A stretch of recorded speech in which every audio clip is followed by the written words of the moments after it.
Welcome back to another video. Today we are going to talk about deployment phase in battles across all game modes. As you command more and more troops, proper deployment becomes absolutely essential.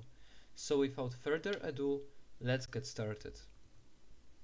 When you spawn into a game, there are few key things you should immediately check. Are there any hills, buildings, or forests nearby?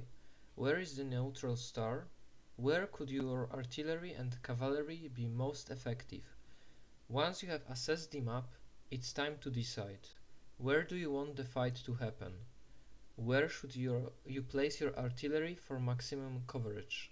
How can your cavalry flank the enemy without getting blocked or stopped by infantry? Let's go over an example. You spawn on the blue side and notice a large hill in the center. That's your advantage. The neutral star is nearby, giving you an opportunity to secure it quickly.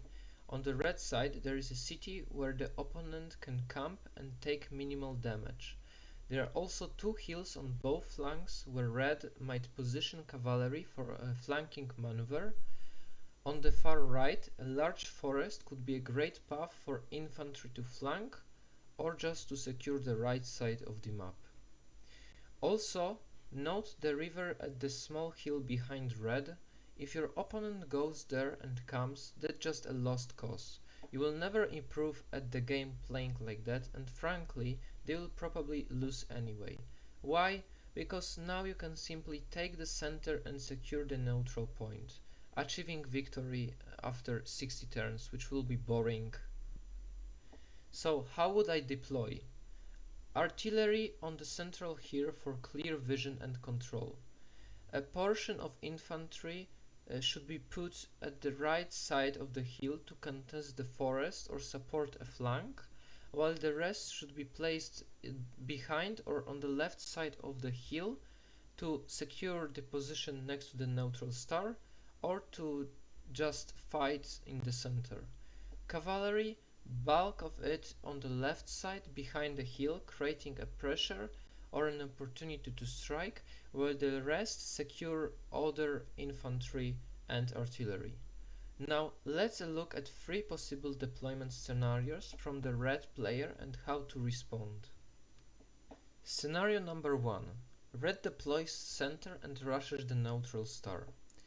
You should take the hill, bombard them with artillery as much as you can, and then position your infantry on both flanks. Keep your infantry and cavalry just outside the cannon range, if possible, until you are ready to strike. Scenario number 2. Red goes right to take the forest and elevation.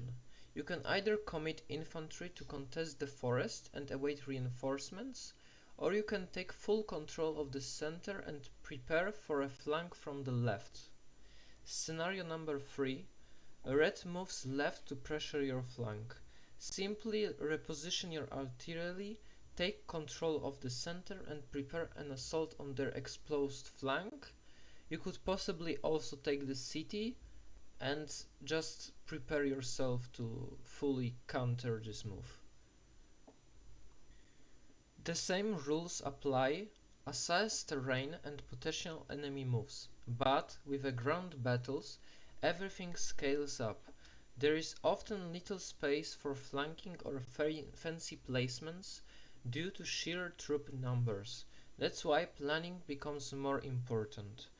Try splitting the map into 3 sectors, left, center and right, and treat each like its own mini battlefield. Now ask yourself, where do you want to attack? Where possibly could take a battle and where you want to attack your enemy for the win?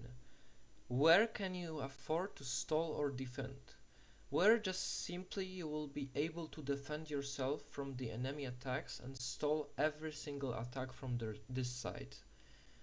Where should you place heavy artillery to affect the most ground?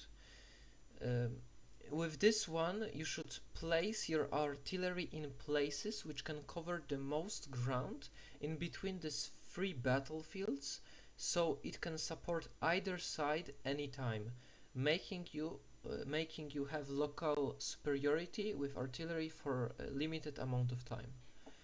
For example, in one game I saw a potential breakthrough near the neutral star on the right center.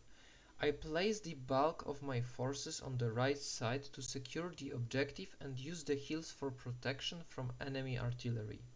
In the center I placed 4 12-pounders to control the central hill and support both flanks, making it the ground battery strategy from Napoleonic era used by Napoleon himself. The left side, just basic troops to hold and delay, no artillery needed there. On the note, you could place some artillery on your flank where you just need to hold out when you have at least 10 artillery pieces in the ground battle. As you see in this particular battle I had only 6. What could the enemy do in response? They might mirror your setup and go all in on the right. Attrition battle begins. They could also rush your weak left flank and thus making it the race to see who collapses whose side first. Or they could fake a left side push, then swing into the center. In that case, your wings must quickly reinforce the middle and stop the attack. Thanks for watching this video. I really appreciate all the support. Don't forget, I will be doing a Q&A video soon, so drop your questions either in the comments or on the Discord. Just remember to mark them with Q&A before the question. It will help me gather them and fight them. Should I make a video about attack patterns in ground battle next? Let me know in the comment. And as always, don't forget to like, comment and subscribe. See you in the next video.